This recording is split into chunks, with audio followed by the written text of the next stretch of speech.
বাড়িতে বসে বিজনেসের একদম একটা দারুণ আইডিয়া। এইভাবে আমরা বাড়িতে যদি 5 টাকায় কেক বানিয়ে 10 টাকায় সেল করতে পারি, এতে কিন্তু আমাদের অনেকটা প্রফিট। টি টাইম কেকের শেলফ লাইফটা কতদিন হবে, কোন উপকরণটা ইউজ করলে আমাদের কেক 3 মাস পর্যন্ত নষ্ট হবে না। তোমরা যারা টি টাইম কেকের বিজনেস করতে চাইছো একদম কমার্শিয়াল লেভেলে, তো কমার্শিয়ালি আজকে তোমাদের কাছে সেই রেসিপিটা শেয়ার করছি। রেসিপিটা বানানোর জন্য তোমরা যে মোল্ড ইউজ করবে, তোমরা 4x8 মোল্ড ইউজ করতে পারো। এই মোল্ডটা তোমাদের কাছে যদি না থাকে তাহলে এরকম ধরনের অ্যালুমিনিয়াম ফয়েলের বাটি ইউজ করতে পারো। এটাও কিন্তু 4/8, মানে এর লম্বাটা 8 আছে আর এটা হচ্ছে 4 আছে। তো 4x8 এই মোল্ডটা ব্যবহার করবে। আজকে তোমাদের দুটো ডিমের রেসিপি দেখাবো। আর ডিমের রেসিপিটা আমি সম্পূর্ণ কাপ মেজারমেন্ট করে দেখাবো। যাদের ধরো বাড়িতে ওয়েট মেশিন নেই, তাদের কাছে বাড়িতে কাপ থাকলে কাপ মেজারমেন্ট করে ইউজ করতে পারো। এই টাইম কেকের বিজনেস করতে গেলে এরকম ধরনের অ্যালুমিনিয়াম ফয়েলে যদি আমরা বাটি নিই, এই বাটিগুলো একটাই সুবিধা, বাটির মধ্যে বেক করে বাটির উপরে একটা জাস্ট আমরা কোনো ক্লিনিং র্যাপ দিয়ে কভার করে এইভাবেই আমরা বাজারে সেল করতে পারি। আরও ছোট সাইজের পাওয়া যায়, সেটাকে ছোট কেক যদি তোমরা বিজনেস করতে চাও তাহলে বানাতে পারি। তো আর কথা না বাড়িয়ে আমি শুরু করছি রেসিপিটা। আজকের রেসিপিটা ভালো লেগে থাকলে অবশ্যই লাইক কমেন্ট শেয়ার করবে। তার সাথে আমার চ্যানেলে নতুন বন্ধু হলে চ্যানেলটিকে সাবস্ক্রাইব করে পাশে থাকা বেল আইকনটি প্রেস করে দেবে। আর পুরানো বন্ধুদেরকে জানাই অসংখ্য ধন্যবাদ পাশে থাকার জন্য। কেক বানানোর জন্য সবার প্রথম একটা বাটির মধ্যে আমি দুটো ডিম ফাটিয়ে নিয়ে নিচ্ছি। ডিমটা ফাটানো হয়ে গেলে এখানে ব্যবহার করব চিনি। চিনিটা আগে থেকেই আমি গুঁড়ো করে রেখেছিলাম, 1 কাপ চিনি ব্যবহার করছি। টি টাইম কেকের একটা মেজারমেন্ট থাকে, যদি আমরা গ্রাম ইউজ করি তাহলে এখানে একটা ডিমে আমরা 50 গ্রাম করে চিনি ব্যবহার করব। যেহেতু আমি দুটো ডিম ইউজ করেছি তার জন্য এখানে 100 গ্রাম গুঁড়ো চিনি। এর সাথে অ্যাড করব বাটার। এখানে আমি আমুলের সল্টেড বাটার ব্যবহার করেছি। যদি তোমাদের কাছে কেক ডালনা বা কেক মার্জারিন থাকে সেটা ব্যবহার করতে পারো, তাহলে আমাদের বাজেটটা কিন্তু অনেকটা কম হয়ে যায়। এখানে বাটারের টেক্সচারটা কিন্তু রুম টেম্পারেচার হওয়া যায়। যদি ফ্রিজে থাকে তাহলে তোমরা বের করে রেখে আধা ঘন্টা পর ব্যবহার করবে। প্রথমে বাটার আর চিনিটা আমি ভালো করে একটু স্প্যাচুলার সাহায্যে মিক্সড করে নিলাম। তারপর ইলেকট্রিক হ্যান্ড বিটারের সাহায্যে স্পিড হাই করে ফেটানো পর্যন্ত আমাদের বাটার আর চিনিটা দ্বিগুণ আকারে ফুলে উঠছে। তো দেখো এখানে বাটারের কালারটা চেঞ্জ হয়ে গেছে আর চিনি গুঁড়োটা ব্যবহার করার জন্য চিনিটা অনেকটাই মিক্সড হয়ে গেছে। তো পুরোপুরি চিনিটা যাতে একদম ডিজলভ হয়ে যায় তার জন্য এক এক করে অ্যাড করব। একেবারে দুটো ডিম এখানে কিন্তু অ্যাড করব না। প্রথম ডিমটা অ্যাড করার পরে ইলেকট্রিক হ্যান্ড বিটারের সাহায্যে 1 মিনিটের মতো ফেটিয়ে নেব, যতক্ষণ না আমাদের ডিমটা বাটার ভালোভাবে মিশে যাচ্ছে। এরপর বন্ধুরা, যদি তোমাদের কাছে ইলেকট্রিক হ্যান্ড বিটার না থাকে তোমরা হ্যান্ড উইস্কারের সাহায্যেও মিক্স করতে পারো, সেক্ষেত্রে আমাদের সময়টা একটু বেশি লাগবে। কিন্তু যদি আমরা প্রফেশনালভাবে কেক বিজনেসটা করতে চাই তার জন্য আমাদের চাই ইলেকট্রিক। তোমরা 300 থেকে 400 ওয়াটের মধ্যে যে কোনো কোম্পানির একটা ইলেকট্রিক হ্যান্ড বিটার অবশ্যই পারচেস করতে পারো। এরপর সেকেন্ড ডিমটা অ্যাড করে আমি ইলেকট্রিক হ্যান্ড বিটারের স্পিডটা একদম হাই করে দেবো, মানে 3 নম্বর বা 5 নম্বর স্পিড করে আমি 1 মিনিটের জন্য ফেটাবো। এখানে দেখো আমাদের কিন্তু লিকুইড ব্যাটারটা একদম কতটা ফোম টাইপের ক্রিয়েট হয়ে গেছে, অনেকটা দ্বিগুণও হয়ে গেছে। এক এক করে অ্যাড করছি শুকনো উপকরণ। 1 কাপ ময়দা, মানে 100 গ্রাম ময়দা দেব, বেকিং পাউডার 1 টিএসপি, তার সাথে অ্যাড করব হাফ টিএসপি বেকিং সোডা।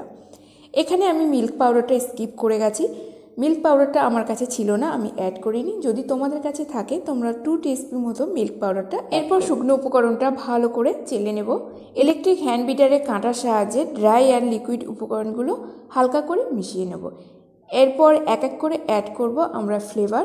প্রথমে দেব ভ্যানিলা এসেন্স। আমি বেকারস ভিলা কোম্পানির ভ্যানিলা এসেন্স ব্যবহার করছি। এখানে 1/4 টিএসপি দিয়ে দেব ভ্যানিলা এসেন্স। তারপরে অ্যাড করব বাটার এসেন্স, এটাও বেকারস ভিলা কোম্পানির বাটার এসেন্স। যে কোনো টি টাইম কেকে যদি আমরা বাটার এসেন্স অ্যাড করি সেই কেকের কিন্তু ফ্লেভারটা খুব সুন্দর আসে। 4 টিএসপি এখানে বাটার এসেন্স অ্যাড করার পর অ্যাড করব মিল্ক এসেন্স। মিল্ক এসেন্সটা তোমরা অ্যাভয়েড করতে পারো, আবার অ্যাডও করতে পারো। যদি এখানে মিল্ক পাউডার অ্যাড করো তাহলে মিল্ক এসেন্স অ্যাড করবে না। আমি যেহেতু মিল্ক পাউডার অ্যাড করিনি তার জন্য 1/4 টিএসপি মিল্ক এসেন্স অ্যাড করলাম। ইলেকট্রিক হ্যান্ড বিটারের সাহায্যে ব্যাটারটা ভালো করে ফেটিয়ে নেব 1 মিনিটের জন্য। এখানে ব্যাটারটা সম্পূর্ণ আমার রেডি হয়ে গেছে। এরপর স্প্যাচুলার সাহায্যে কাট অ্যান্ড ফোল্ড করে সবার লাস্ট মিশিয়ে নিলাম। আর টি টাইম কেকের ব্যাটারটা কিন্তু গাঢ় হয়, আমাদের বার্থডে স্পঞ্জ কেকের মতো রিবন কনসিস্টেন্সিতে হয় না। আজকে আমি ব্যবহার করেছি butter essence, milk essence, vanilla essence.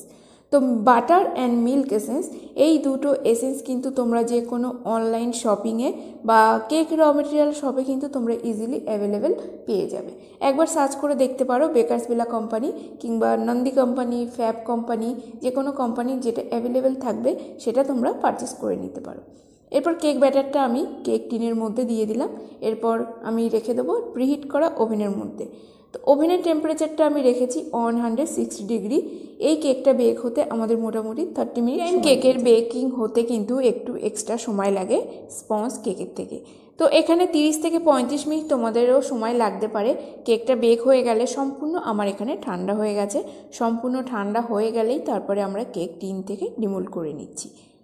Cake tin থেকে ডিমোল্ড করে নিয়ে যে বাটার পেপারটা আমি লাগিয়ে রেখেছিলাম সেটাকে সম্পূর্ণ রিমুভ করে দেব। এরপর এক এক করে আমি কেকের স্লাইস করব। তো স্লাইস করার জন্য আমরা রাখবো 1 ইঞ্চি করে আঙুলের সাহায্যে মেপে নিয়ে প্রথমে ব্রেড কাটার নাইফের সাহায্যে মার্কিং করে নেব, বা একেবারেই তোমরা কিন্তু কেটে নিতে পারো। আর এই কেকটা থেকে তোমরা চেষ্টা করবে 10টা একদম ইকুয়াল স্লাইস করার। যে পরিমাপটা তোমাদেরকে দেখালাম এই পরিমাপ মতো 3 সাইজ থেকে কিন্তু আমরা ইকুয়ালি 10টা কেক স্লাইস বের করব। তো এখানে আমি 10 পিস কেক স্লাইস বের করলাম। আর আজকের কেকের মধ্যে কোনো প্রকার ড্রাই ফ্রুট, নাট আমি এখানে ব্যবহার করিনি, যেহেতু বেসিক বাটার ইউজ করে যে টি টাইম কেকটা হয় তার মধ্যে কিন্তু কোনো প্রকার ফ্রুট আর নাট থাকে না। তো এখানে কেকের টেক্সচারটা দেখতেও চারিদিক থেকে ব্রাউন কালার এসছে, মাঝখানটা হোয়াইট। তো একদম অ্যাকচুয়ালি যে বাটার টি টাইম কেকের টেক্সচার তো এখানে চলে এসছে। আর এখানে নিয়েছি আমি বক্স। একটা বক্সের মধ্যে আমরা 4টে করে কেক। এই বক্সের মধ্যে যদি টি টাইম কেকগুলো ভরে সেল করা যায়, বক্সগুলোর পার পিস প্রাইস পড়ে 5 টাকা করে। এরপর বন্ধুরা কেকটাকে আমরা কত দিন ভালো রাখতে পারবো। আজকে যেহেতু একদম ঘরোয়া উপায়ে দেখিয়েছি, আমাদের বাড়িতে সবার কাছে প্রিজারভেটিভটা অ্যাভেলেবেল থাকবে না। প্রিজারভেটিভ ছাড়া এই কেকটা আমাদের 15 দিন পর্যন্ত টাটকা থাকবে। যদি আমরা প্রিজারভেটিভ ব্যবহার করি তাহলে কি কি প্রিজারভেটিভ আমরা ব্যবহার করব? এর মধ্যে আমরা ব্যবহার করতে পারি সরবিক অ্যাসিড, ক্যালসিয়াম পাউডার, নয়তো সিট্রিক অ্যাসিড। এই 3টে প্রিজারভেটিভের মধ্যে যে কোনো একটা প্রিজারভেটিভ যদি আমরা ব্যবহার করি তাহলে আমাদের কেকের শেলফ লাইফটা 1 থেকে 1.5 মাস কিন্তু খুব ভালো থাকবে। এর মধ্যে কোনো প্রকার ফাঙ্গাস কিন্তু আসবে না। পর দেখাবো তোমাদের কেকটা বানাতে কত খরচ পড়েছে। আমার টোটাল খরচ হয়েছে 75 টাকা। এখানে খরচটা বেশি হয়েছে কারণ আমি আমুলের বাটার ব্যবহার করেছি। যদি তোমরা কম প্রাইসের মধ্যে বাটার কিনতে পারো তাহলে কিন্তু খরচের পরিমাপটা আরও কম হয়ে যাবে। আমি ব্যবহার করি কেক মার্জারিন। কেক মার্জারিন ব্যবহার করলে আমার তখন খরচের পরিমাণটা এসে দাঁড়ায় 50 টাকা। তাহলে আমাদের 10 পিসের মধ্যে এক এক পিস কিন্তু আমাদের 5 টাকা করে খরচ পড়ছে। সেটাকে আমরা যখন বিক্রি করছি 10 টাকায় বিক্রি করছি।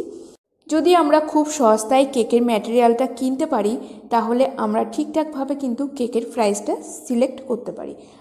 প্রথমে দেখব আমাদের মার্কেটের আশেপাশে বাজার দরটা কেমন চলছে, তার থেকে একটু কম প্রাইস রেখে আমরা কেকটাকে সেল করব। আর এই ধরনের কেকগুলো বানিয়ে তোমরা বিভিন্ন দোকানেও কিন্তু দিতে পারো, যেটা আমি করে থাকি।